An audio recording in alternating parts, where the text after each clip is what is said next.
This is the Euler form of writing a complex number, or sometimes the exponential form. So basically, we're going to take cosine theta plus I sine theta and write it with e to the power of I theta. So likewise, if we have r and it's cis theta, we can write it as r e to the I theta. So how does this work? So let's have a little example of this. Let's pick a number z and let's put it in Cartesian form. And we're going to pick root 3 plus I. So what I want to do with this is I want to turn this into polar form to begin with. So I'm just going to make a little sketch. It's not to scale or anything. So here I've got root 3. And up here I've got 1i. So if I do Pythagoras, I can get this one in here. So I've already got the r value as 2. And in here, well, I know that sine 1 over 2 is pi over 6. So I'm just doing that from memory and from my trig information. So immediately now I can write z, let's put it down here. I can write it in 2 cis. And I've got my argument as pi over 6.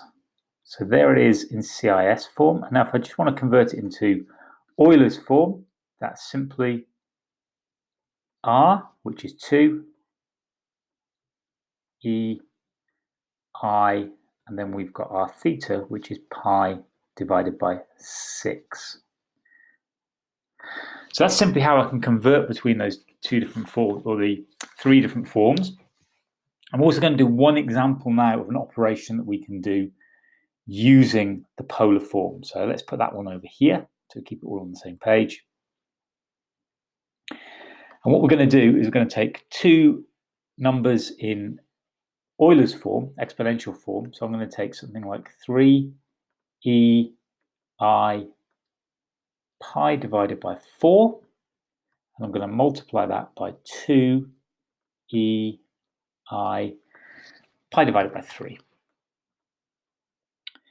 Now, because we've got operations with powers that we know how to do with the powers, we can just add these two powers because it's multiplied there.